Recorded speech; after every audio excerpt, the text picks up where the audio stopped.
Continue with chapter accounting procedure, rules of debit and credit. In the earlier video we have discussed how to classify the accounts. Now in this video we are going to discuss classify the following accounts into personal, real and nominal accounts.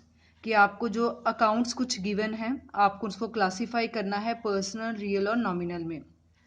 सो थोड़ा सा अगर हम recall करें तो हमने previous video में discuss किया classification of accounts. Main हमारे पास 3 तरह के अकाउंट्स होते हैं, real, person and nominal. Real को आगे हमने 3 कैटेगरीज में बाइफरकेट किया है, natural person account, artificial person accounts and representative personal account. So question number 1, under this the very first item is cash. अब कैश हमारे लिए क्या होता है? कैश हमारे लिए एक एसेट होती है. जितनी भी एसेट्स होती हैं वो कौन से अकाउंट में जाती हैं? रियल अकाउंट में. सो जितनी भी एसेट्स होंगी, वेदर टेंजिबल वेदर इनटेंजिबल, वो सभी कौन से अकाउंट में जाएंगी? रियल अकाउंट में. इसलिए कैश हमारे लिए एसेट है और एसेट कौन से अकाउंट में जाएगी? रियल अकाउंट में. Second is drawings. ड्रॉइंग्स वाला कॉन्सेप्ट थोड़ा सा ध्यान से समझना. ड्रॉइंग टर्म का मतलब क्या होता है? ड्रॉइंग का मतलब होता है जब कंपनी का जो मालिक होता है, ऑनर होता है, जब वो कंपनी में से कोई पैसा या गुड्स को विड्रॉ करता है अपने पर्सनल काम के लिए तो उसको हम क्या बोलते हैं? ड्रॉइंग्स. ऑनर जब करता है, बाकियों को नहीं हम बोलते, सिर्फ जब ऑनर कंपनी में से कैश और गुड्स को विड्रॉ करता है अपने पर्सनल काम के लिए तो उसको हम क्या बोलते हैं? ड्रॉइंग्स.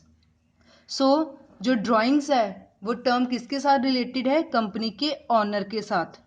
जब ऑनर जो है कोई गुड्स को विड्रॉ करता है, अब ऑनर क्या होगा?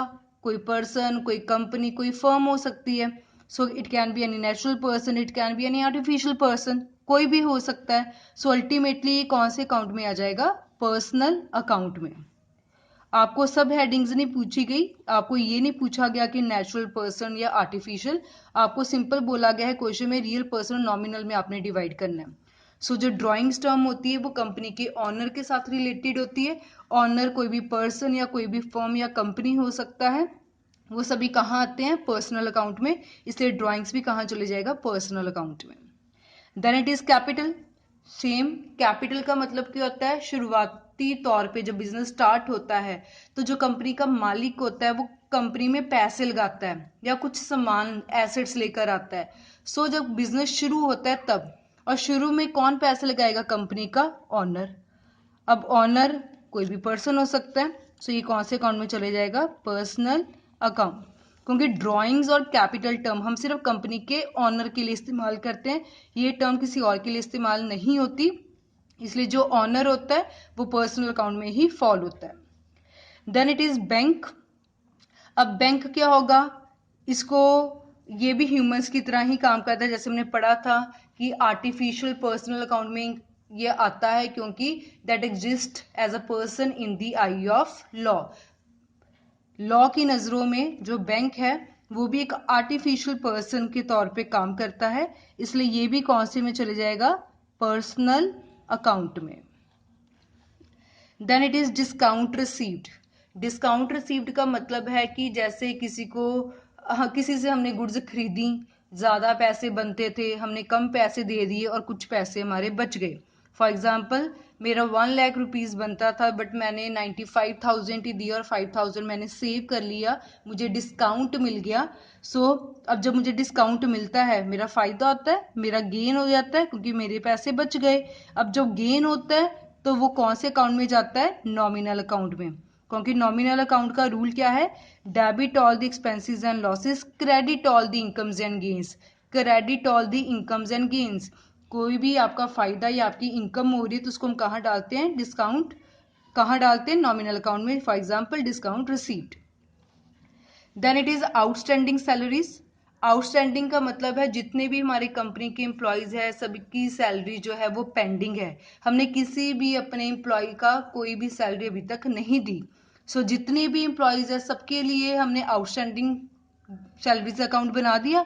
सो जो आउटस्टैंडिंग सैलरी अकाउंट है वो किसी ग्रुप को रिप्रेजेंट करता है. जैसे हमने पहले पढ़ा था रिप्रेजेंटेटिव पर्सनल अकाउंट, इसमें हम बहुत ज़्यादा आइटम्स को एक ही ग्रुप के अंडर रख लेते हैं. सो जितने भी हमारी कंपनी के एम्प्लॉयज हैं सभी की सैलरी पेंडिंग है और सभी को हमने यहीं रख लिया। सो ये रिप्रेजेंटेटिव पर्सनल अकाउंट मतलब ग्रुप्स की बात करते हैं। ग्रुप्स कहाँ जाते हैं? हमारे पर्सनल अकाउंट में। Then it is bank overdraft. जैसे बैंक पर्सनल अकाउंट में तो सेम बैंक ओवरड्राफ्ट भी पर्सनल में ही जाएगा। बैंक ओवरड्राफ्ट का मतलब क्या होता है कि बिजनेसमैन का जैसे बैंक में करंट अकाउंट होता है, करंट अकाउंट में हमें कोई इंटरेस्ट नहीं मिलता, बट हमें एक फैसिलिटी मिलती है कि बिजनेसमैन का जो अकाउंट है वो कई बार ज्यादा पैसे विड्रॉ कर सकता है अपने अमाउंट, अगर उसके अकाउंट में कम भी है तब भी वो ज्यादा पैसे विड्रॉ कर सकता है, उसको बोलते हैं बैंक ओवरड्राफ्ट। तो अल्टीमेटली ये टर्म बैंक के साथ लिंक होगी। तो बैंक कहाँ जाते हैं? आर्टिफिशियल पर्सनल अकाउंट में, मतलब अल्टीमेटली पर्सनल अकाउंट में। सो बैंक ओवरड्राफ्ट भी कहाँ चले जाएगा? पर्सनल अकाउंट में। Then it is purchases. Purchases का मतलब है कि जैसे बिजनेसमैन ने कोई गुड्स को खरीदा आगे बेचने के लिए, या उसने रॉ मटेरियल खरीदा ताकि उसको वो तैयार करके फिनिश गुड्स में कन्वर्ट करे और बाद में उसको बेच दे। जब उसने उसको खरीदा तब तो उसका खर्चा होता है ना, जब वो बेचेगा तब उसकी इनकम होगी। बट परचेजेस जब हम करते तो हमारे एक्सपेंस हो जाते हैं। अब जितने भी एक्सपेंस होते हैं वो कौन से अकाउंट में जाते हैं? नॉमिनल अकाउंट में, क्योंकि नॉमिनल अकाउंट का क्या रूल है? Debit all the expenses and losses. So सारे एक्सपेंसेस कहाँ जाते हैं? नॉमिनल अकाउंट में। Then it is sales. अब सेल्स का मतलब क्या है कि जो हमने गुड्स बनाई या जो हम सर्विसेज देते हैं, सर्विसेज दे के गुड्स को बेच के जो हमारे पास पैसा आ रहा है, हमारी इनकम हमारे पास आ रही है, उसको हम क्या बोलते हैं? सेल्स। अब इनकम कौन से अकाउंट में जाती है? सेम नॉमिनल अकाउंट, क्योंकि नॉमिनल अकाउंट में हम कोई भी खर्चा, एक्सपेंस, लॉसेज, इनकम्स, गेन्स के बारे में बात करते हैं। Then it is plant and machinery. Plant and machinery हमारी एक टेंजिबल एसेट है जिसको हम देख सकते हैं, हाथ लगा सकते हैं। सो टेंजिबल है, किसी भी तरह की कोई भी एसेट हो तो वो कौन से अकाउंट में जाता है? रियल अकाउंट में। सो प्लांट एंड मशीनरी हमारी टेंजिबल एसेट है, सो ये कौन से अकाउंट में चले जाएगा? रियल अकाउंट में। Then it is lease hold property. Lease hold का, लीज का मतलब होता है उधार।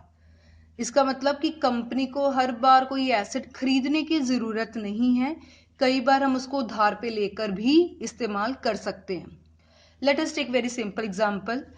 जैसे हम बोलते हैं कि कोई पर्सन है, अब उसका थोड़े टाइम में उसने वीजा के लिए अप्लाई किया हुआ है, उसका थोड़े टाइम में वीजा आ जाएगा, बट घर में उसको कार की जरूरत पड़ती है, शॉपिंग करने के लिए, कहीं भी जाने के लिए उसको कार चाहिए चाहिए।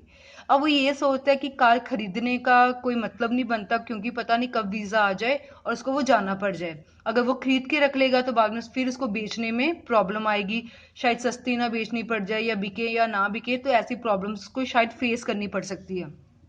तो कार तो उसको चाहिए, तो उसने क्या किया कि एक कार उधार पे ले ली, रेंट पे ले ली, कि जब तक वीजा नहीं आता कार चाहिए, चलो मैं उधार वाली कार को इस्तेमाल करूंगा। अब जब वो कार ले आया, उसको संभालना, उसकी सर्विसेज करनी सब उसकी जिम्मेदारी है।